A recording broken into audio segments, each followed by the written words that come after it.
నమస్కారం, welcome to Amaravati news. ఈనాటి ఆంధ్రప్రదేశ్ శాసనసభలో శాంతి భద్రతల అంశంపై స్వల్పకాలిక చర్చలో ముఖ్యమంత్రి చంద్రబాబు పాల్గొన్నారు. శాంతి భద్రతల సామాజిక మాధ్యమాల్లో అంశంపై సీఎం ప్రసంగించారు. గత ప్రభుత్వ హయాంలో ప్రజాస్వామ్యం గురించి పోరాడిన వారందరిపై కేసులు పెట్టారని తెలిపారు. స్పీకర్ అయ్యన్న పాత్రుడి పైన అత్యాచారం కేసు పెట్టారని అన్నారు. ప్రస్తుతం ముఖ్యమంత్రి, స్పీకర్, డిప్యూటీ స్పీకర్, మంత్రులు, ఎమ్మెల్యేలు అందరూ గత పాలకులు పెట్టిన అక్రమ కేసులు బాధితులేనని చంద్రబాబు చెప్పుకొచ్చారు. తనపై 17 కేసులు పెట్టి వేధించారని, ఇది అరాచకానికి పరాకాష్ట అంటూ ఫైర్ అయ్యారు. పిల్లల్ని ఒకరోజు ఇంటరాక్ట్ అయ్యాను, పోయి ఏంటి బాబు ఏమవుతావని. సార్ చదువుకుంటాం, మీరు చదివిస్తున్నారు, చదువుకున్నాక ఇంటికి వెళ్ళి మా నాన్న చంపాడు కదా, అతన్ని చంపి తర్వాత ఆలోచిస్తాను. అంటే అక్కడ ఏ విధంగా అయితే ఆడవాళ్ళు కూడా దిశ మన సాంప్రదాయ ప్రకారం, హిందూ సాంప్రదాయ ప్రకారం ఈ కుంకుమ ఇవన్నీ తీసేసి ఇవన్నీ ఒక పద్ధతి ప్రకారం మన సంస్కారాలు అవన్నీ లెగసీగా వచ్చే సమస్యలను ఇది చేస్తాం. కానీ అప్పట్లో కొంతమంది లేడీస్ అయితే ప్రతిమ చేయించుకునే వాళ్ళ పిల్లల దగ్గర నుంచి, నువ్వు పెరిగి పెద్ద అయిన తర్వాత మీ నాన్నను చంపిన వాడిని చంపిన తర్వాత ఆయన ఆత్మ శాంతి కలుగుతుంది, అప్పుడే నేను ఈ కుంకుమ పసుపు అని తీసేస్తానని చెప్పాడు. అలాంటిది దిశ పోరాడాం. కడాన ఇప్పుడు కూడా చెప్తున్నాను, దిశ ఇక్కడే ఉన్నారు, భూమా నాగిరెడ్డిని అరెస్ట్ చేశా. నా మాట వినకపోతే బైరెడ్డి రాజశేఖర్ని అరెస్ట్ చేశా. నా మనిషి అనుకున్న అరెస్ట్ చేస్తే వేరే వాడు వస్తే ఏం చేయాలో చేసి చూపిస్తారు. కాబట్టి ఒక కంకణం కట్టుకున్నాను, రాయలసీమలో ఫ్యాక్షన్స్ లేకుండా చేయాలనుకున్నా. ఈరోజు రాయలసీమలో ఫ్యాక్షన్ లేవంటే అది ఆ రోజు తెలుగుదేశం పార్టీ చేసిన విధానం అధ్యక్ష. ఇప్పుడు నెక్స్ట్ లెవెల్కి వెళ్తాం. హైదరాబాద్లో కమ్యూనల్ వైలెన్స్ అధ్యక్ష. ఒకే రోడ్డు విజయవాడకు రావాలన్నా, బెంగళూరుకు పోవాలన్నా, బాంబేకి పోవాలన్నా ఒకే రోజు హైకోర్టు ద్వారా మలక్పేట ద్వారా వచ్చేవాడు. 6 నెలలు కర్ఫ్యూ ఎన్టీఆర్తో ప్రారంభమైంది కంట్రోలింగ్. దానిపైన కూడా నేను కంట్రోల్ చేశాను. కొంతమంది బాధపడ్డారు, నాకు అప్పుడు ఇప్పుడు కూడా జ్ఞాపకం ఉంటుంది. కొంతమంది మనుషులు మర్చిపోలేము. గబ్బర్ సింగ్ అని ఒక అతను ఉండేవాడు, కేఎస్ఎన్ మూర్తి, 6 అడుగులు ఉండేవాడు, 130, 150 కేజీలు ఉండేవాడు. ఎంత పర్ఫెక్ట్గా ఉండేవాడు అంటే ఆ చార్మినార్ ప్రాంతానికి పోతే మొత్తం భూమి అంతా కూడా కంపిస్తూ ఉండేది. ఆ విధంగా ప్రవర్తించేవాడు. మొత్తం కంట్రోల్ చేసాం దిశ. ఇప్పుడు అందుకే నా దిశ మీ ఆవేశాలకు అర్థం ఉంది. పరిటాల రవీంద్ర సోషల్ మీడియాలో విద్వేషపూరితంగా పోస్టులు పెడుతూ తప్పుడు ప్రచారం చేసే వారిపై కఠిన చర్యలు తీసుకునేలా చట్టంలో మార్పులు చేస్తున్నట్లు హోంమంత్రి అనిత తెలిపారు. శాంతి భద్రతల అంశంపై అసెంబ్లీలో జరిగిన చర్చలో మంత్రి మాట్లాడారు. డీప్ ఫేక్ సాంకేతికతో ముఖ్యమంత్రి వీడియోను మార్ఫింగ్ చేశారని, అత్యంత పకడ్బందీగా ప్రభుత్వంపై తప్పుడు ప్రచారం చేస్తున్నారని మంత్రి వివరించారు. జగన్ తన సామాజిక వర్గంతో వారిని పేర్లను మార్చి కులాలు, మతాలు మధ్య చిచ్చు పెట్టేలా పోస్టులు పెట్టిస్తున్నారని ఆరోపించారు. ఇలాంటి వారిపై కేసులు పెట్టొద్దంటే ఎలాగా అని ప్రశ్నించారు. గౌరవ ముఖ్యమంత్రి గారికి కొత్తమీ కాదు, కానీ ఇలాంటి సంక్షోభం ఎదుర్కోవడం అన్నది నిజంగా ఫస్ట్ టైం అని చెప్పుకోవాలి. ఎందుకంటే మొత్తం వ్యవస్థలన్నింటినీ నిర్వీర్యం చేయడమే కాకుండా చాలా మూల స్తంభాలు, ప్రజాస్వామ్యంలో మూల స్తంభమైన లా అండ్ ఆర్డర్ని కూడా కంప్లీట్గా నిర్వీర్యం చేసి కనీసం MOPF నిధుల్ని సెంట్రల్ గవర్నమెంట్ నుంచి కూడా ఇక్కడికి రప్పించుకోవాలని పరిస్థితి, దిక్కుమాలిన పరిస్థితి. ఐటీ అని ప్రపంచంలో ఎక్కడైనా కనిపిస్తే తెలుగువాడు కనిపిస్తాడు, బికాస్ ఆఫ్ చంద్రబాబు నాయుడు గారు. అలాంటిది లాస్ట్ 5 సంవత్సరాల పరిస్థితి ఎలా అయిపోయిందంటే, గాంజాని ఎక్కడైనా కనిపిస్తే దాని మూలాలు ఎక్కడున్నాయంటే ఆంధ్రప్రదేశ్ వైపు చూపించే పరిస్థితులు కనిపించినాయంటే ఎంత దారుణంగా గాంజా కూడా ఒక స్కూల్ బ్యాగుల్లోకి, స్కూల్ దగ్గర చిన్న బడ్డీ కొట్టుల్లోకి వెళ్ళిపోయిందో మనందరికీ తెలుసు అధ్యక్ష. దాని నేపథ్యంలో ఆ టైంలో మహిళల మీద నేరాలు విపరీతంగా పెరిగిపోతే ఈ రోజు మన గవర్నమెంట్ వచ్చిన తర్వాత మన సీఎం గారి చిత్తశుద్ధి వల్ల ఈరోజు మనందరం కూడా గర్వంగా చెప్పుకునేది 4.84% మహిళల మీద నేరాలు తగ్గాయని చెప్పడానికి కూడా నేను సంతోషం వ్యక్తం చేస్తున్నాను అధ్యక్ష. రోజు కల్టివేషన్, జీరో కల్టివేషన్. ఆంధ్రప్రదేశ్లో గాంజా మొక్క కనిపించకుండా చేసిన ఘనత కూడా ఈరోజు మన ఎన్డీఏ కూటమి ప్రభుత్వానికి, అదేవిధంగా ఈగల్దని చెప్పి నేను ప్రత్యేకంగా అభినందించాలి అధ్యక్ష. లాస్ట్ 5 సంవత్సరాలు వాళ్ళ తాలూకు నిర్లక్ష్యం వల్ల ఒక జనరేషన్ ని కోల్పోయాం. ఇంకా దీన్ని ఇంకొంచెం మనం గనక గట్టిగా పట్టుకోకపోతే, గట్టిగా దీని మీద నివారణ చర్యలు తీసుకోకపోతే, గవర్నమెంట్ పరంగా తీసుకోవాల్సిన నివారణ చర్యలు తీసుకుంటున్నాం. మన బాధ్యతగా మన నియోజకవర్గాల్లో కనీసం వారంలో ఒక్క రోజు 1 గంట ఏదైనా ఒక స్కూల్కి వెళ్ళి పిల్లలతో కూర్చొని ఈ ఎన్డీపీఎస్ యాక్ట్ మీద అవగాహన కల్పించాల్సిందిగా ఇక్కడ మీ ద్వారా సభ్యులందరినీ కూడా రిక్వెస్ట్ చేస్తున్నాను అధ్యక్ష. ఇది మనందరి బాధ్యతగా తీసుకోమని మరొకసారి మిమ్మల్ని అందరినీ కోరుకుంటున్నాను అధ్యక్ష. అదేవిధంగా రీసెంట్ గా శక్తి బృందాలు ఎలా పనిచేస్తున్నాయని చెప్పడానికి మనకు ఒక చిన్న ఉదాహరణ కూడా చెప్తా. ఈ డొమెస్టిక్ వైలెన్స్ వల్ల అమ్మాయి సూసైడ్ చేసుకోవడానికి వెళ్ళింది. ఆ అమ్మాయిని తీసుకొచ్చి అమ్మాయిని చాలా జాగ్రత్తగా మోటివేట్ చేసి అమ్మాయిని సూసైడ్ చేసుకోకుండా వాళ్ళ ఇంటికి తీసుకెళ్తే అధ్యక్ష, ఈ రోజు మొన్న అదృష్టం ఏంటంటే ఆ డిఎస్సిలో ఆవిడ సెలెక్ట్ అయ్యి ఈ రోజు టీచర్ ఉద్యోగానికి ఈ రోజు అపాయింట్మెంట్ ఆర్డర్ తీసుకోవడానికి ఈ రోజు ఇక్కడికే వస్తుంది అధ్యక్ష. ఫోరెన్సిక్ కి సంబంధించి మన గవర్నమెంట్ వచ్చిన తర్వాత పెండింగ్ ఎన్ని ఉన్నాయో తెలుసా? 25,000 రిపోర్ట్లు ఫోరెన్సిక్ డిపార్ట్మెంట్ లో పెండింగ్ ఉన్నాయి. మన గవర్నమెంట్ వచ్చేసరికి ఈ రోజు ఫోరెన్సిక్ డిపార్ట్మెంట్ ఎఫెక్టివ్ గా పనిచేసి ఈ రోజు 1600 మాత్రమే పెండింగ్ ఉండే పరిస్థితి ఈ రోజు కనిపించిందంటే అది పోలీసింగ్ అంటే నేను ఈ రోజు గర్వంగా చెప్తున్నాను అధ్యక్ష. నాకు ఫోరెన్సిక్ ల్యాబొరేటరీ కట్టేదానికి అమరావతిలో ఉందని చెప్పి దానికి కనీసం నిధులు ఇవ్వడం మానేసి దాన్ని ఆపేసిన పరిస్థితి. అటువంటి వ్యక్తి 21 రోజుల్లోనే శిక్ష విధిస్తాడంటే వెనకాతల చదువుకున్న ఎమ్మెల్యేలు అక్కడ ఉన్న మంత్రులు కూడా ఎలాగ భజన చేశారో ఇప్పటికే నాకు అర్థం కాదు. ఒక ఆర్గనైజ్డ్ క్రైమ్ చేయటానికి ఎంతకైనా తెగిస్తాడని చెప్పడానికి ప్రపంచం మొత్తం మీద ద బెస్ట్ ఎగ్జాంపుల్ చెప్పాలి అంటే జగన్మోహన్ రెడ్డి పేరు చెప్పొచ్చు. ప్రతిపక్ష హోదాపై శాసనసభ నిబంధనల ప్రకారమే నడుచుకుంటామని శాసనసభ స్పీకర్ అయ్యన్న పాత్రుడు స్పష్టం చేశారు. ప్రెస్ మీట్, సోషల్ మీడియాలో బెదిరింపులు వ్యాఖ్యలు చేస్తున్నారని ఆయన తప్పుబట్టారు. వారి బెదిరింపులకు భయపడేది లేదని తేల్చి చెప్పారు. శాంతి భద్రతలపై లఘు చర్య సందర్భంగా స్పీకర్ కీలక వ్యాఖ్యలు చేశారు. అంతకు ముందే మాట్లాడిన ఎమ్మెల్యే ఎరపతినేని శ్రీనివాస్ వ్యాఖ్యలను సమర్థించారు. వైసీపీ నేతలు రప్పారప్పా డైలాగ్పై అసెంబ్లీ వేదికగా స్పీకర్ ఆపేక్షించారు. సభ రానప్పుడు ప్రశ్నలు వేయడం ఎందుకని నిలదీశారు. కొందరు సభ్యులు పార్టీ వీడారనే కారణంతో గత గౌతు లచ్చన్న ప్రతిపక్ష హోదా వదులుకున్నారని గుర్తు చేశారు. కానీ ఇప్పటి నేతలు బలం లేకున్నా ప్రతిపక్ష హోదా కావాలని కోర్టులకు వెళ్తున్నారని తప్పుబట్టారు. మనం చూస్తున్నాం రోజు టీవీలో కానీ సోషల్ మీడియాలో కానీ వాళ్ళు ప్రెస్ మీట్లో కానీ ఆ మాట్లాడే తీరు ఏమిటండి అర్థం కాదు. మళ్ళీ మేమే వస్తాం లేక పేకర్ కోసేస్తాం ఏంటండి అంతు చూస్తాం మాటలు రఫరపాట సినిమా డైలాగ్ రఫరపా ఏంటి నాకు అర్థం కావట్లేదు. ఒక రాజకీయ పార్టీ ప్రజాస్వామ్యం మీద గౌరవం ఉన్న వాళ్ళు ఎవరు కూడా ఈ విధంగా మాట్లాడరండి. ఉంటే రాజకీయాల్లో రామారావు గారి దగ్గర నుంచి రాజకీయాల్లో ఉన్నాం. ఒకటి చెప్తాను నేను, ఈ పార్టీలు అన్న తర్వాత ప్రజాస్వామ్యంలో ఓడుతూ ఉంటాం, గెలుస్తూ ఉంటాం. మహానుభావుడు ఎన్టీ రామారావు గారే ఒక టైంలో ఓడిపోయాం అందరు పార్టీలు. కానీ ఇప్పుడైనా మాట్లాడి ఇందిరాగాంధీ ఓడిపోలేదండి మహానాయకురాలు. ఓడిపోతే రఫరఫా ఏంటి నాకు అర్థం. ఇవన్నీ కూడా ప్రజాస్వామ్యం ప్రజలు కూడా ఖండించవలసిన అవసరం ఉందని చెప్పి ఈ వేదిక ద్వారా మనకు చేయాలని నా ఉద్దేశం. మీరు చూశారు ఇవాళ ఇలా విమర్శించకూడదు కాబట్టి కొంచెం వస్తుంది, ఆవేశం వస్తుంది కానీ కంట్రోల్ చేసుకుని మాట్లాడాల్సి వస్తుంది. ఇక ఏం చేస్తామంటే నేను చూశాను ప్రజాస్వామ్యంలో గెలవచ్చు ఓడిపోవచ్చు. రాష్ట్ర అభివృద్ధిని దృష్టిలో పెట్టుకుని అందరు నాయకులు ముందుకు వెళ్ళాలి తప్పించి ఇష్టం వచ్చి మాట్లాడాలండి. సరే రాష్ట్రం గెలిచావు, ఏం చేసావు, రాష్ట్రాన్ని సర్వనాశనం చేశారు. మనం కళ్ళారా చూసాం, ప్రజలు కళ్ళారా చూశారు, అందుకే మన బుద్ధి చెప్పారు. ఇప్పుడు ఏం చేయాలి, నీ డ్యూటీ ఏంటి? అది ప్రతిపక్షంగా ప్రభుత్వం చేస్తున్న కార్యక్రమాలని మీరు అమలు చేయడం కోసం ప్రయత్నం చేయాలి. అది రాజకీయ నాయకుల లక్షణం. ప్రజలకి ప్రభుత్వం పొరపాట్లు చేస్తే అసెంబ్లీలోకి వచ్చి మాట్లాడు, ప్రజా సమస్యలు అసెంబ్లీ చర్చించు, ప్రభుత్వం రిప్లై ఇస్తుంది, ప్రభుత్వం మీద ఒత్తిడి తీసిరా. మంత్రులు ఉంటారు ఇక్కడ సభలో, ముఖ్యమంత్రి గారు ఉంటారు, ఉప ముఖ్యమంత్రి గారు ఉంటారు, అందరూ సభ్యులు ఉంటారు. మాట్లాడి సభలో పనులు చేయించుకొని కాన్స్టిట్యున్సీకి జవాబు చెప్పు. అరే సభకు రావు, ఆ ఎమ్మెల్యేని రానివ్వు, కొచ్చుళ్ళు మాత్రం పంపిస్తున్నారండి రోజును 2 కొచ్చుళ్ళు. సభకు రానిప్పుడు కొచ్చుళ్ళు ఎందుకే, ఇద్దరికి అవకాశం పోతుంది కదా. అంచేత నేనేమంటానంటే ఇది ప్రజాస్వామ్యం, ఇది పద్ధతి కాదు. ప్రజలందరూ దీన్ని ఖండించవలసినటువంటి అవసరం ఉందని చెప్పి నేను భావిస్తున్నాను. ఉమ్మడి రాష్ట్రంలో గౌతు లచ్చన్న గారని మీరు ఇప్పుడు పేరు విన్నారండి? అందరికీ స్వతంత్ర సమర యోధులు అతను. ఇప్పుడు శిరీష తాతగారే మన ఎమ్మెల్యే గారి తాతగారు. మా తాతయ్య గారు గౌతు లచ్చన్న గారి శిష్యులు. ఆ స్వతంత్ర పార్టీ నక్షత్రం గుర్తు ఆ పార్టీలో మా తాతయ్య గారు 4 టైమ్స్ ఎమ్మెల్యే గెలిచారు వారి నాయకత్వంలో. అతను ఒకసారి 40 మెంబర్స్ 50 మెంబర్స్ ఎమ్మెల్యేలు గెలిచారు. వారి గురువు గారు రంగా గారు. ఇప్పుడు నాకు ఇయర్ గుర్తులేదు కానీ 48 50 మెంబర్స్ గెలిచారు ఆ పార్టీ నుంచి. 78 జనతా పార్టీ నుంచి 60 వైసీపీ 5 ఏళ్ల పాలనలో రాష్ట్రంలో నిత్యం దాడులు, హత్యలు, అత్యాచారాలతో ప్రజలను భయభ్రాంతులకు గురిచేశారని గురజాల ఎమ్మెల్యే ఎరపతినేని శ్రీనివాస్ అన్నారు. శాంతి భద్రతల అంశంపై అసెంబ్లీలో జరిగిన చర్చను ఆయన ప్రారంభించారు. రాష్ట్రంలో దాదాపు 80 మంది టీడీపీ నేతలు, కార్యకర్తలు హత్యకు గురయ్యారని, 250 మంది గాయపడ్డారని, వందలాది మంది మహిళలు అత్యాచారాలకు గురయ్యారని వివరించారు.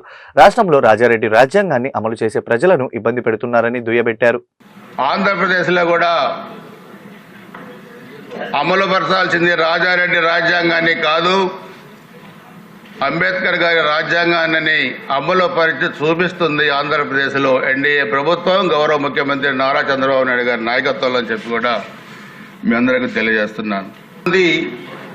సీనియర్ నాయకుల్ని కేసుల్లో సంబంధం లేకపోయినా జైలులో పెట్టి అమానుషంగా ప్రవర్తించి తెలుగుదేశం జెండాని భుజాన్ని వేసుకుంటే ఆ జెండా భుజాల నుంచి దించమని జై జగన్ అనకపోతే గొంతులు కోశారు 1924 మధ్య వైసీపీ రాక్షస మొఘల్ అధ్యక్ష ఆంధ్రప్రదేశ్లో. ప్రజాస్వామ్యం అనే పదానికి అర్థం లేదు. అది రాజకీయ పార్టీ కాదు, అది ఒక లంపెన్స్ గ్రూప్, విధ్వంసకారుల ముఠ, దొంగతనాలు చేసే, దౌర్జన్యాలు చేసే, మటలు మానభంగాలు చేసే ఒక ముఠా అధ్యక్ష. భయం లేకపోతే అధ్యక్ష వానపాములు కూడా తాస్వాములు అవుతాయి. దాన్ని కంట్రోల్ చేయటం మనకి కష్టసాధ్య వైద్యన్న సంగతి కూడా మనందరం కూడా గుర్తుపెట్టుకోవాల్సిన అవసరం ఉంది. ఈ 15 నెలల్లో మనం చూస్తే అధ్యక్ష చాలా వరకు నేరాలు తగ్గినాయి, క్రైమ్ రేట్ తగ్గింది, మహిళలపై నేరాలు తగ్గినాయి, చాలా వరకు 5,000 మిస్సింగ్ కేసులు కూడా ఛేదించారు, యువతుల్ని కాపాడారు, విద్యార్థుల్లో చైతన్యం తెచ్చారు. ఒక పేపరు, ఒక టీవీ పెట్టుకొని అడగోలు రాతులు ప్రభుత్వం మీద, పార్టీ మీద రాస్తూ విద్వేషపూరిత ప్రసంగాలు చేస్తూ మేము అది చేస్తాం, మేము ఇది చేస్తాం అంటే మీరు చేస్తే చూస్తూ కూర్చోవడానికి మేము సిద్ధంగా లేవన్న సంగతి కూడా గుర్తుపెట్టుకోవాల్సిన అవసరం ఉంది. ఈ ప్రభుత్వం కూడా కఠినంగా నిర్ణయాలు తీసుకోవాల్సిన అవసరం ఉందని చెప్పి కూడా నేను మీ ద్వారా తెలియజేసుకుంటూ, ఈ రాష్ట్రం ఈ ఎన్డీఏ ప్రభుత్వం నాయకత్వంలో గతంలో తాము ప్రారంభించిన వ్యవసాయ పాలిటెక్నిక్ కళాశాల భవనాల నిర్మాణాలను వైసీపీ ప్రభుత్వం అటకెక్కించిందని మంత్రి అచ్చెన్నాయుడు విమర్శించారు. కృష్ణా జిల్లా ఘంటసాల వ్యవసాయ పాలిటెక్నిక్ కాలేజీ శాశ్వత భవనాల నిర్మాణంపై ఎమ్మెల్యే మండలి బుద్ధా ప్రసాద్, రాజమహేంద్రవరం వ్యవసాయ కళాశాలపై ఎమ్మెల్యే గోరంట్ల బుచ్చయ్య చౌదరి అడిగిన ప్రశ్నకు ఆయన బదులిచ్చారు. వ్యవసాయ పాలిటెక్నిక్ కళాశాలను శాశ్వత భవనాలు నిర్మించేందుకు 25 కోట్ల రూపాయలతో ప్రతిపాదనలు సిద్ధం చేస్తున్నట్లు అచ్చెన్నాయుడు తెలిపారు. వ్యవసాయ కళాశాల ప్రారంభించారు అధ్యక్ష. గత ప్రభుత్వ నిర్వాహకంలో అది పెండింగ్లో పడింది. ఆనాడు భూములు లేక ఎక్కడో ప్రైవేట్ కళాశాల ప్రాంగణంలో ఉన్న కళాశాలకి మేము భూములు కేటాయింపు చేసాం. శ్రీ వెంకయ్యనాయుడు గారి స్వరాజ్యంతో చొరవతోటి టొబాకో రీసెర్చ్ కేంద్రం భూములు ఇచ్చారు సార్. అక్కడ కొన్ని భవనాలు కట్టారు, హాస్టల్స్ లేవు. ప్రస్తుతం హాస్టల్స్ లేకుండా ఉన్నాయి, కాంపౌండ్ లేదు, రోడ్డు లేదు. చాలా దయానికి పరిస్థితి. ముఖ్యంగా ఎందుకంటే మంత్రి గారు దయ ఉండాల్సింది ఏంటంటే ఉత్తరాంధ్ర వాళ్ళు 60% స్టూడెంట్స్ అంతా ఉత్తరాంధ్ర నుంచి ఉన్నారు సార్. ఏదైతే వ్యవసాయ క్షేత్రం నిడిగట్ల దగ్గర ఉన్న 100 ఎకరాల భూముల నుంచి కనీసం ఒక 25 ఎకరాలు దీన్ని కేటాయింపు చేసి ఆ కళాశాలను నిలబెట్టవలసిందిగా విజ్ఞప్తి చేస్తూ తక్షణమే భవనాల నిర్మాణాన్ని పూర్తి చేయడం కోసం నిధులు కేటాయింపు చేయవలసిందిగా విజ్ఞప్తి చేస్తున్నాను అధ్యక్ష. ఈరోజు ఘంటసాలలో ఆ రోజు మనం ఒక పాలిటెక్నిక్ కాలేజ్ ఏర్పాటు చేశాం అధ్యక్ష 2016-17లో. దురదృష్టవశాత్తు 2019 తర్వాత ఆ కాలేజీ గురించి పట్టించుకునే నాదుడే లేడు. మళ్ళీ మనం వచ్చాం, రిక్రూట్మెంట్ కూడా మొన్ననే ఎన్ని పోస్టులు ఈ రాష్ట్రంలో ఖాళీలు ఉన్నాయి, ప్రొఫెసర్స్ కానీ మొత్తం అవసరమైనటువంటి స్టాఫ్ కానీ ఇవన్నీ నోటిఫికేషన్ ఇవ్వడానికి ఇప్పటికే ఫైనాన్స్ పంపించాం. ఫైనాన్స్ క్లియరెన్స్ ఇస్తే ఆ నోటిఫికేషన్ కూడా ఇస్తాం అధ్యక్ష. బాగు చేసి నడిపించడం కానీ కొత్త భవనాలు కానీ తొందరగా కట్టిస్తామని చెప్పి మీ ద్వారా సభ్యులకు తెలియజేస్తున్నాం. రెండవది అధ్యక్ష, రాజమండ్రిలో కూడా వ్యవసాయ కాలేజ్ మనమే ఇచ్చాం, దానికి కూడా భవనాలు లేవు. అంతెందుకు అధ్యక్ష, వ్యవసాయ ఆచార్య అంజరంగ వ్యవసాయ విశ్వవిద్యాలయం అడ్మినిస్ట్రేషన్ భవనం లేదు అధ్యక్ష. ఆ భవనాలు మనం బ్రహ్మాండంగా కట్టి 80% మనం కంప్లీట్ చేశాం అధ్యక్ష. తర్వాత వచ్చిన ప్రభుత్వం ఆ 80% కంప్లీట్ అయినటువంటి భవనాలు కూడా పూర్తి చేయలేక అవి కూడా అసంపూర్తిగా ఉండిపోతే మొన్ననే వెళ్ళాం, అది కూడా కంప్లీట్ చేయడానికి చేస్తున్నాం. అదేవిధంగా కందుకూరు ఎమ్మెల్యే అధ్యక్ష. ఆ రోజు బ్రహ్మాండమైనటువంటి హార్టికల్చర్ కాలేజ్ బ్రహ్మాండంగా ఇచ్చాం, ల్యాండ్ ఎక్విజిషన్ చేసాం. 5 సంవత్సరాలు దాన్ని వదిలేశారు. నేను మొత్తం ఈ రాష్ట్రంలో వ్యవసాయ పాలిటెక్నిక్ కానీ, హార్టికల్చర్ కానీ, వ్యవసాయ కాలేజీలకు కానీ ఇన్ఫ్రాస్ట్రక్చర్ ఎక్కడెక్కడ అవసరం ఉందో అన్ని కూడా తెప్పించుకున్నాం. ఇప్పుడు రాష్ట్రంలో ఆర్థిక పరిస్థితి కూడా అందరికీ తెలిసిన విషయం. వీలైనంత తొందరగా మనకి వెసులుబాటు వస్తుంది. తప్పనిసరిగా ఈ ప్రభుత్వం ఎక్కడైతే ఈ పాలిటెక్నిక్, వ్యవసాయ కళాశాల, హార్టికల్చర్కి ఇన్ఫ్రాస్ట్రక్చర్ అవసరం ఉందో, స్టాఫ్ అవసరం ఉందో ఇవన్నీ పూర్తి చేస్తాం.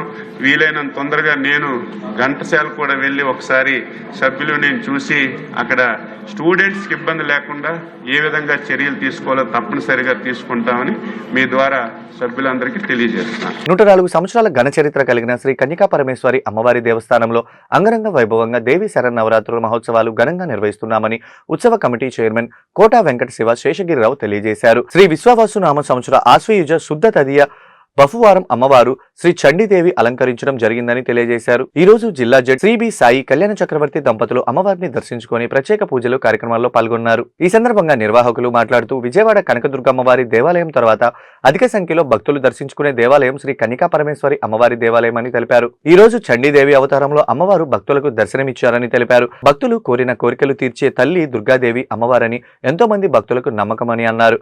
కోరిన కోరికలు నెరవేరిన భక్తులు అమ్మవారిని దర్శించుకుని తమ మొక్కులను చెల్లించుకుంటున్నారని తెలిపారు. పుర ప్రజలు కుటుంబ సమేతంగా విచ్చేసి అమ్మవారి నవరూపాలను దర్శించుకుని అమ్మవారి కృపకు పాత్రులు కావాలని కోరారు.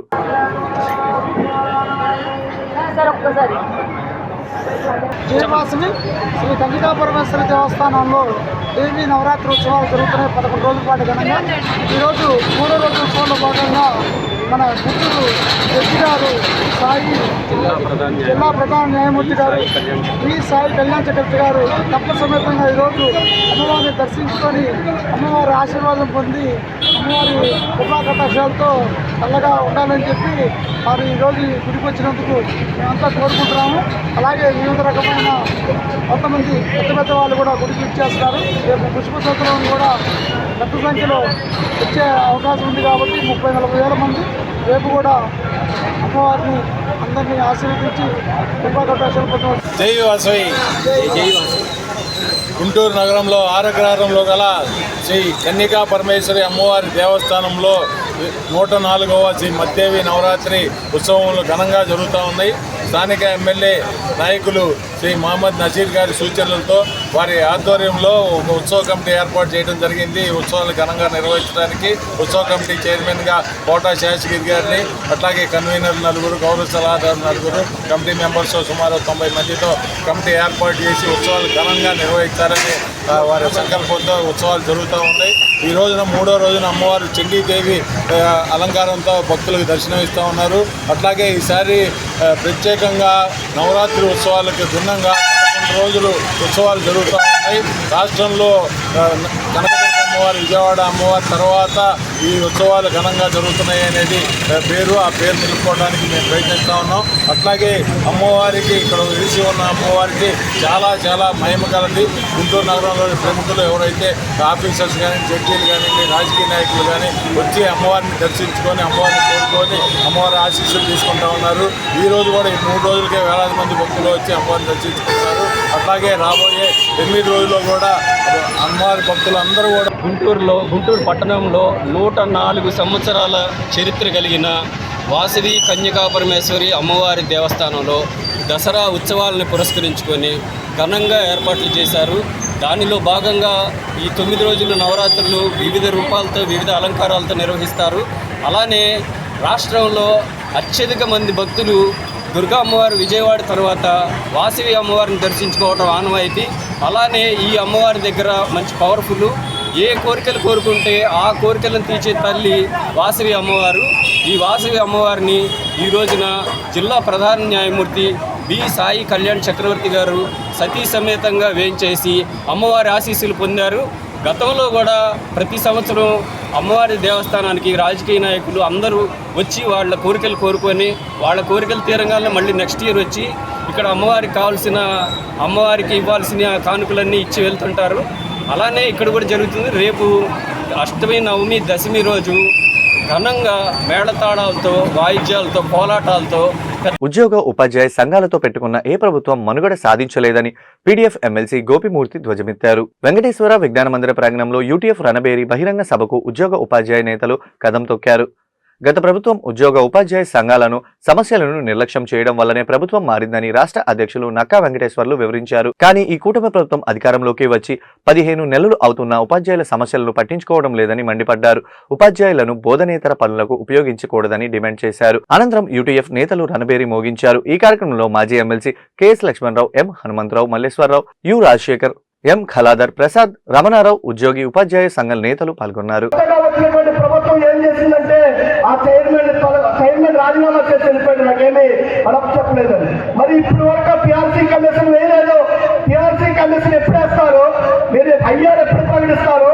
పిఆర్సీని ఎప్పుడు అమలు చేస్తారు? ఇంకా 2 సంవత్సరాల 8 నెలల కాలం మాత్రమే ఉంది. సో ఇటువంటి పరిస్థితుల్లో గత ప్రభుత్వం ఆర్థిక మూలాల మీద ఈ రాష్ట్ర ఉద్యోగ ఉపాధ్యాయులు దెబ్బతీసిందని చెప్పే కదా.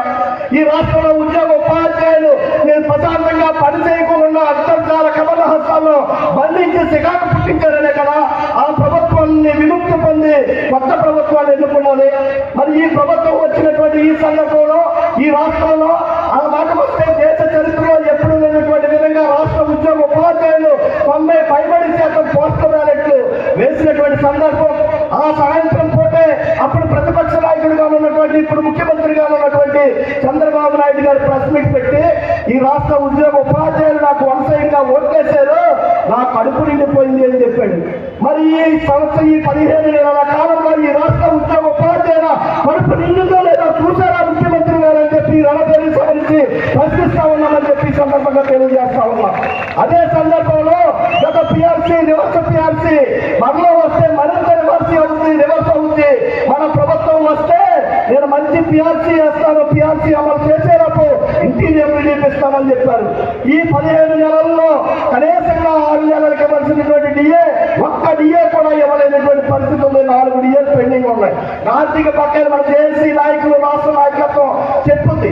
ఏదేమైనప్పటికీ ఇప్పటికిప్పుడేమి మనం రణబేరి మోగించాం. ఇప్పటికిప్పటికేమి రణబేరి మోగించాం. 15 నెలల కాలంలో అనేక ప్రాతినిధ్యాలు, సిఎస్సికి ప్రాతినిధ్యాలు, ఆర్థిక శాఖ మంత్రికి ప్రాతినిధ్యాలు, విద్యాశాఖ మంత్రికి ప్రాతినిధ్యాలు, సంబంధిత అధికారులకి ప్రాతినిధ్యాలు చేసి చేసి చేసి విసిగెత్తిపోయి మారిన మనిషి అనుకున్నటువంటి చంద్రబాబు నాయుడు గారు మారలేదు. భవిష్యత్ మరలా కదా కోపమే చూపిస్తా ఉన్నారు. కాబట్టి పోరాడితే పోయేది లేదు, బానిస సంఖ్యలోనే నినాదంతో పోరాడితే పోయేది లేదు, సమస్యల పరిష్కారం అవుతాయనే విధంగా ఆంధ్రప్రదేశ్ ఐక్యపార్టీ ఫెడరేషన్ ఈ రణబేరి మోగించింది. ఈ రణబేరి ద్వారా కనీసంగా ఈ ముఖ్యమంత్రి గారికి లేదా ఆర్థిక శాఖ మంత్రికి కళ్ళు తెరవాలా లేనటువంటి పక్షంలో ఉపాధ్యాయులతో పెట్టుకుంటే ఏమంటారో మీ అందరికీ గతంలో తెలుసు. యూటీఎఫ్ తో పెట్టుకున్నా, కరెంట్ తో పెట్టుకున్నా. వరల్డ్ ఫార్మసిస్ట్ డే సందర్భంగా జీజీహెచ్ నుంచి ఫార్మసిస్ట్ సంఘం నాయకులు జెడ్పీ వరకు ర్యాలీ నిర్వహించారు. ప్రజలకు వైద్యులకు మధ్య వారధిగా ఫార్మసిస్టులు ఉన్నారని జిల్లా అధ్యక్షురాలు జయలక్ష్మి తెలిపారు. జీజీహెచ్ లో 40 మంది ఫార్మసిస్టులు ఉన్నారని చెప్పారు. పేషెంట్లకు మందులు ఎలా వేసుకోవాలో, ఎప్పుడు వేసుకోవాలో తెలిపేది ఫార్మసిస్టులేనని అన్నారు. ఈ కార్యక్రమంలో pharmacist association state general secretary Mahidhar Zainabi తదితరులు పాల్గొన్నారు.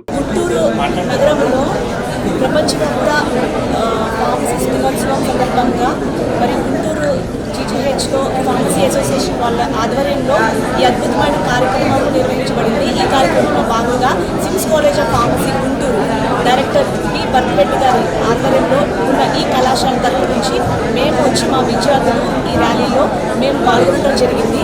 ఈ కార్యక్రమం ముఖ్య ఉద్దేశం ఫార్మసిస్ట్ యొక్క ముఖ్య వాళ్ళ బాధ్యతలు కావచ్చు, ప్రజలకి అవగాహన కలిగించే సదస్సు ఉంది. సో ఇలాంటి కార్యక్రమాలు జరగడం వల్ల ఫార్మసిస్ట్ వాళ్ళు చేసిన సేవలు ప్రతి ఒక్క పేషెంట్ ఎలాగైతే వినియోగించుకున్నారో వాటి ముఖ్య ఉద్దేశాలు తెలియడానికి ఈరోజు ర్యాలీ నిర్వహించడం జరిగింది. ఈ ర్యాలీలో విద్యార్థులందరూ పాల్గొన్నారు. అలాగే మా ప్రిన్సిపల్ గారు డాక్టర్ తంగవరం గారు కూడా పాల్గొన్నారు. ప్రతి ఒక్క స్టాఫ్ కూడా వచ్చి ఇలాగా కుటుంబ ప్రభుత్వం మద్దు నిద్ర నుంచి లేచి నగర ప్రజల ఆరోగ్యాలను కాపాడుకోవడంలో శ్రద్ధ చూపించాలని మాజీ మంత్రి విడతల రజని డిమాండ్ చేశారు. గుంటూరు జీజీహెచ్లోని చికిత్స పొందుతున్న డయేరియా కలరా బాధితులను ఆమె పరామర్శించారు. ఈ సందర్భంగా మాజీ మంత్రి విడుదల రజని మీడియాతో మాట్లాడుతూ డయేరియాతో గుంటూరు జిల్లాలోని ప్రజలు ఎంతో మంది బాధపడుతున్నారని ఆవేదన వ్యక్తం చేశారు.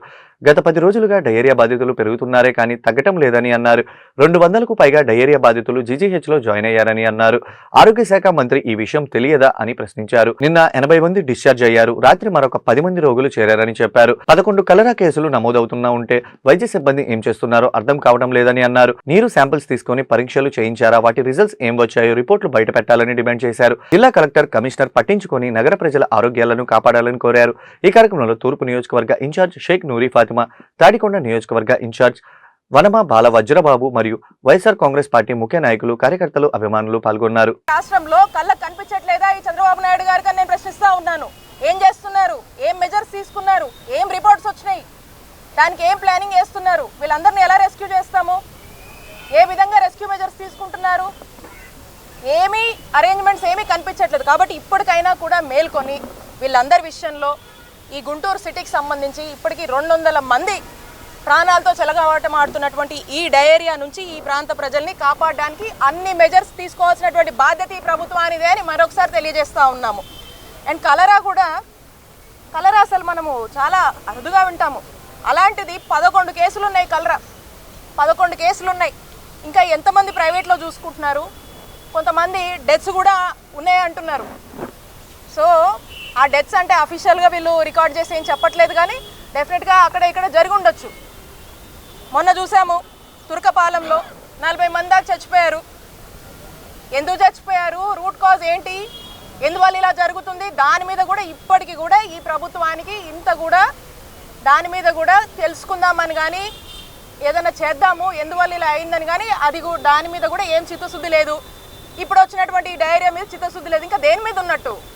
ప్రైవేటైజేషన్ మీద ఉన్నటువంటి చిత్తశుద్ధి దేని మీద లేదు ఈ ప్రభుత్వానికి. ఇప్పటికైనా మేల్కొని, అండ్ ఇక్కడ చూసాం లోపల ఫెసిలిటీస్, లోపల కనీసము సలైన్ పెట్టడానికి కూడా స్టాండ్స్, ఒక సలైన్ని 2కో 3కో లేకపోతే తాళ్ళు కట్టి ఇస్తూ ఉన్నారు. ఏమైనాయి సలైన్లు పెట్టే స్టాండ్లు కూడా లేవా? ఆ మాత్రం లేవా? ఆ బెడ్స్ కూడా ఒకరిద్దరు షేర్ చేసుకుంటా ఉన్నారు. గతంలో ఎప్పుడు లేదు. ఈ టైంలో ఉన్నప్పుడు ఎలాంటి అరేంజ్మెంట్స్ ఉండాలి?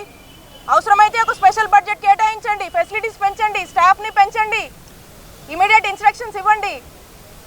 ఏదో ఉన్నారు కదా వాళ్ళు చేసుకుంటారని వదిలేస్తే వాళ్ళు కూడా ఏం పట్టించుకుంటారు? ఉన్నటువంటి మినిమల్ రిసోర్సెస్లో వాళ్ళు కూడా ఏం చేయలేరు. కాబట్టి తక్షణమే ప్రభుత్వం దీని మీద ఇమీడియట్ అటెన్షన్ పే చేసి కావాల్సినటువంటి ఫెసిలిటీస్ని పెంచండి. వచ్చినటువంటి పేషెంట్ని చెప్తా ఉన్నారు, పేషెంట్స్ కూడా రాగానే ఎమర్జెన్సీ వార్డుకి తీసుకొని ఏదో కాసేపు నుంచి ఇమీడియట్గా షిఫ్ట్ చేస్తున్నారంట. ఎందుకు చేస్తున్నారంటే ఇంకంతే, అంతకుమించి చేసేది ఏం లేదని మాట్లాడుతూ ఉన్నారు. ఆ పేషెంట్కి ఏం ఫుడ్ ఇస్తున్నారు? మరి డైరీ వచ్చి సఫర్ అవుతున్నారు. వాళ్ళకి సంబంధించినటువంటి సాఫ్ట్ ఫుడ్ ఇవ్వాలి కదా. ఆ ఫుడ్ మీద ఏం మెజర్స్ తీసుకుంటున్నారు? ఇంతమంది పేషెంట్స్ ఉన్నారు, అవేం లేదు. ఫ్యాన్లు ఏం సరిగా తిరగట్లేదు, అక్కడక్కడ అసలు లైట్లు కూడా పనిచేయట్లేదు. అండ్ వాష్రూమ్స్ ఇందాక చూశాను, ఈ పేషెంట్స్ అందరూ వచ్చారు, మరి బెడ్ రిడన్ అయి ఉన్నారు. వాష్రూమ్స్ అసలు నేను చెప్పకూడదు, అసలుకి అంత ఘోరంగా ఉన్నాయి. స్పెషల్ మెయింటెనెన్స్ చేయాలని తెలీదా? ఇలాంటి సిచ్యువేషన్ వచ్చినప్పుడు everything has to be paid, minute attention అనేది ఉండాలి. స్వచ్ఛతను సామాజిక ఉద్యమంగా ప్రతి ఒక్కరూ బాధ్యతగా పాటించినప్పుడే గుంటూరు జిల్లా నగరం క్లీన్ గ్రీన్ గా మారుతుందని జిల్లా కలెక్టర్ తమీం అన్సారియా, ఎమ్మెల్యే నజీర్ అహ్మద్ పేర్కొన్నారు. స్వచ్ఛతా హీ సేవ 2025లో భాగంగా గురువారం గుంటూరు నగరపాలక సంస్థ పరిధిలోని రెడ్ ట్యాంక్ కాంప్లెక్స్ లో ఏక్ దిన్ ఏక్ గంట ఏక్ సాత్ కార్యక్రమం నిర్వహించారు. ఈ కార్యక్రమంలో నగర mayor Kovelamudi Ravindra, commissioner police Srinivasulu, Guntur తూర్పు MLA Mohammed Naseer, deputy mayor Sheikh Sajila పాల్గొన్నారు. 1 గంట శ్రమదానం చేసి పరిసరాలను శుభ్రం చేసి మొక్కలను నాటి స్వచ్ఛ ప్రతిజ్ఞ చేశారు. ఈ సందర్భంగా వారు మాట్లాడుతూ తాగునీరు, పారిశుధ్యం పట్ల ప్రజలు అధిక ప్రాధాన్యతగా ఉండాలని, గుంటూరు నగరాన్ని రాష్ట్రంలో నెంబర్ 1 నగరంగా తీర్చిదిద్దుకోవడంలో ప్రతి ఒక్కరూ భాగస్వామ్యులు కావాలని కోరారు.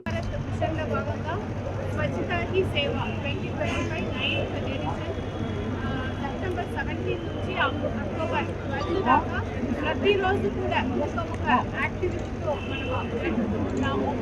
ఈరోజు ఏక్ దిన్ ఏక్ గంట ఏక్ శ్రమదాన్ అనే ఈవెంట్ నేషనల్ లెవెల్ ఈవెంట్ దేశవ్యాప్తంగా ఈరోజు సేమ్ టైంలో 8 o'clock అందరూ కూడా పార్టిసిపేట్ చేసి స్వచ్ఛతా కార్యక్రమం జరుగుతుంది.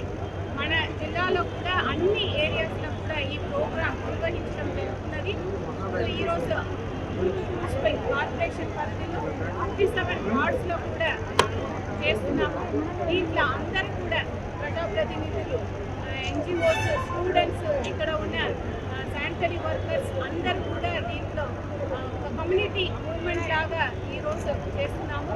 ఈ సందర్భంగా ప్రజలందరికీ కూడా విజ్ఞప్తి ఏంటంటే మీరు అందరూ కూడా wash practices, water, sanitation, hygiene ఈ ప్రాక్టీసెస్ని మీరు ఫాలో చేయాలని కోరుతూ మన గుంటూరు జిల్లాని ఒక గ్రీన్ గుంటూరుగా మార్చిదిద్దడానికి, అదేవిధంగా గుంటూరు మున్సిపల్ కార్పొరేషన్ని నంబర్ 1 మున్సిపల్ కార్పొరేషన్గా తీర్చిదిద్దడానికి ప్రతి ఒక్కరు కూడా కృషి చేయాలని కోరుతున్నాను.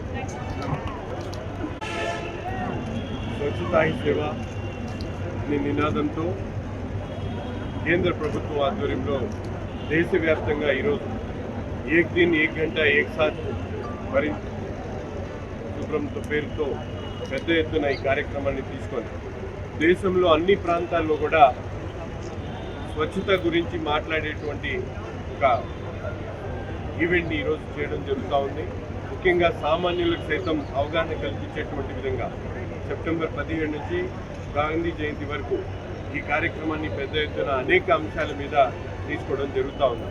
ముఖ్యంగా ఈరోజు మనందరూ కూడా భూతంలో ఉన్నటువంటి సింగిల్ యూజ్ ప్లాస్టిక్ని వాడడాన్ని నిషేధించడంతో పాటు అలాగే చేతులు కడుక్కోవడానికి అంశాల దగ్గర నుంచి మొక్కలు నాటేటువంటి కార్యక్రమం దగ్గర నుంచి లెగసీ వేస్ట్ మొత్తాన్ని కూడా అన్ని స్కూల్స్, అలాగే పబ్లిక్ ప్లేసెస్, అలాగే మిగతా ప్రభుత్వ కార్యాలయాలతో పాటు ఈరోజు కామన్ మ్యాన్ కూడా ఒక అవగాహన కల్పించి సామాన్యమైనటువంటి వ్యక్తి కూడా తన పరిశుభ్రాన్ని స్వచ్ఛతగా ఉంచుకోవాలనేటువంటి ఆలోచన కలిగించేటువంటి విధంగా ఒక యజ్ఞంలాగా ఈ కార్యక్రమాన్ని తీసుకొని భారతదేశ వ్యాప్తంగా నిర్వహించడం జరుగుతూ ఉంది.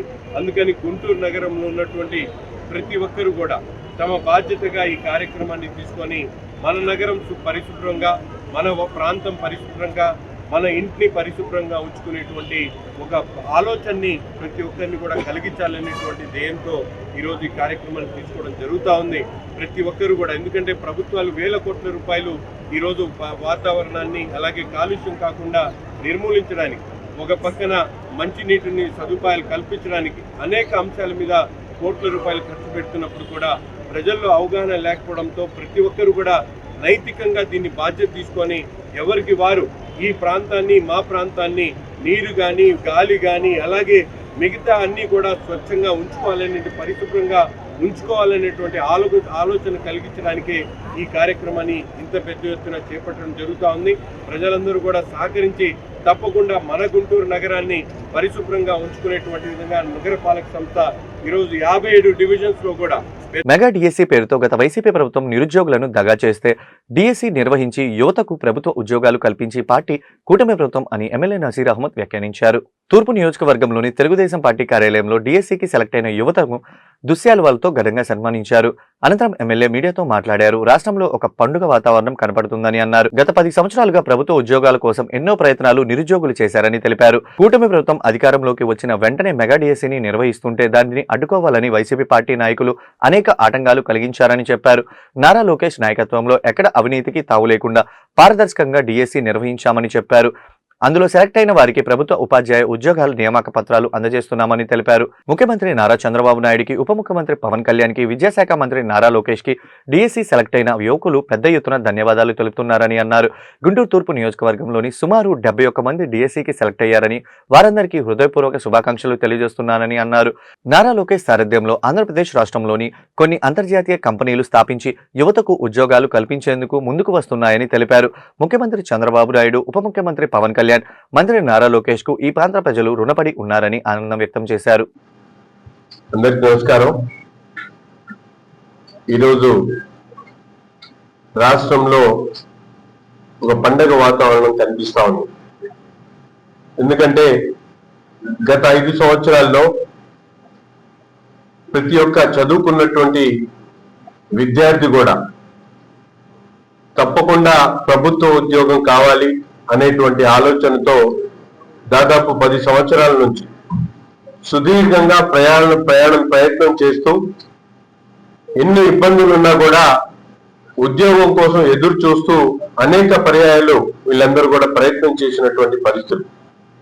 ఈరోజు కూటమి ప్రభుత్వం ఏర్పడ్డ తర్వాత ఎన్నికల్లో ఇచ్చినటువంటి వాగ్దానాన్ని బట్టి మెగా డిఎస్సి పేరుతో ఎన్ని ఆటంకాలు సృష్టించినా కూడా గత ప్రభుత్వంలో ముఖ్యమంత్రిగా ఉన్నటువంటి జగన్మోహన్ రెడ్డి గారు వారి టీం యావత్తు కూడా ఈ మెగా డిఎస్సి జరగకూడదనేటువంటి ఆలోచనతో అనేక కుటిల ప్రయత్నాలు చేసినటువంటి పరిస్థితులు. ఎక్కడ నోటిఫికేషన్ దగ్గర నుండి ఇంటర్వ్యూస్ వరకు కూడా ఎక్కడ ఇబ్బంది లేకుండా పారదర్శకంగా ఒక యుద్ధం లాగా దీన్ని పూర్తి స్థాయిలో పారదర్శకంగా చేపట్టి నారా లోకేష్ గారు తన సమర్థతను చాటి చెప్పినటువంటి పరిస్థితులు.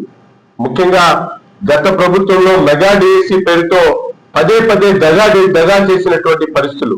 ఈరోజు చెప్పినటువంటి మాట ప్రకారం 16,400 నియామకాలను పూర్తి స్థాయిలో చేపట్టి ప్రతి ఒక్కరికి కూడా అర్హతను బట్టి వారికి ఉద్యోగాలు ఇచ్చేటువంటి కార్యక్రమాన్ని ఎక్కడ కూడా పారదర్శకతను లోపించకుండా ప్రతి ఒక్కరికి కూడా అవకాశాలు వచ్చినట్టు మెరిట్ బేస్ మీద ఈ నియామకాలు చేపట్టి ఈరోజు రాష్ట్రంలో యువతకు ఒక మంచి మార్గాన్ని ఎంపిక చేసినటువంటి చంద్రబాబు నాయుడు గారికి, అలాగే కూటమి ప్రభుత్వం ఉప ముఖ్యమంత్రిగా ఉన్నటువంటి పవన్ కళ్యాణ్ గారికి, అలాగే విద్యాశాఖ మంత్రిగా ఉన్నటువంటి నారా లోకేష్ గారికి రాష్ట్రంలో ఉన్నటువంటి యువకులందరూ కూడా ముక్త కంఠంతో వాళ్ళందరినీ కూడా ప్రశంసిస్తా ఉన్నారు.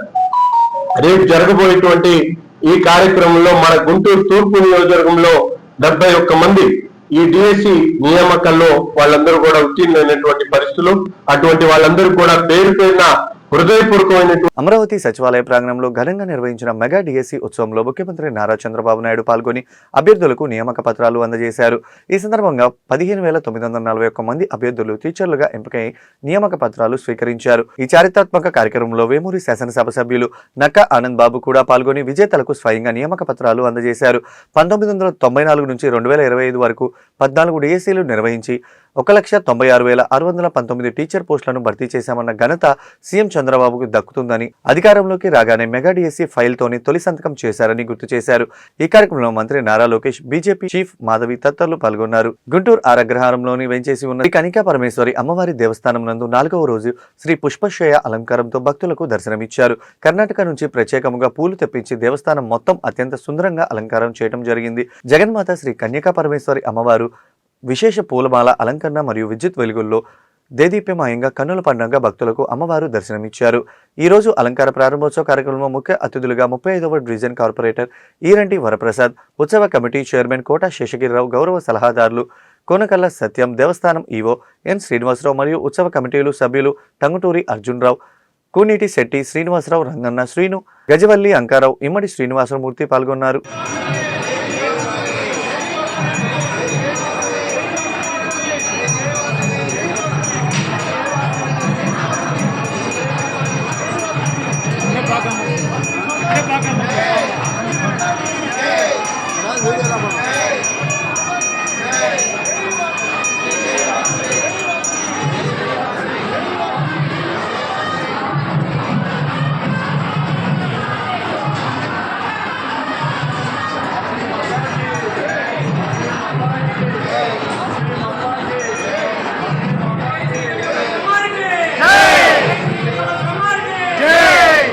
ప్రముఖ వస్త్ర వ్యాపార సంస్థ సిఎంఆర్ ఆధ్వర్యంలో కనివిని ఎరుగని రీతిలో దసరా ధమాకా ఆఫర్స్ మన గుంటూరు సిఎంఆర్ నందు అందుబాటులోకి తెచ్చారు.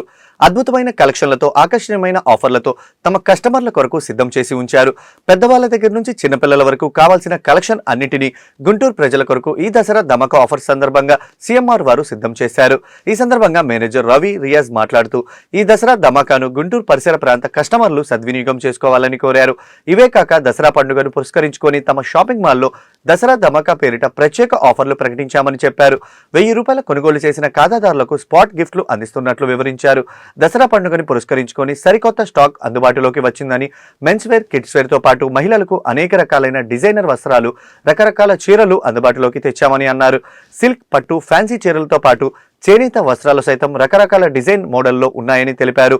గుంటూరు పరిసర ప్రాంత ప్రజలంతా తమ సిఎంఆర్ షాపింగ్ మాల్ కు విచ్చేసి దసరా పండుగను ఆనందభరితం చేసుకోవాలని కోరారు. ముందుగా అందరికీ దసరా శుభాకాంక్షలు.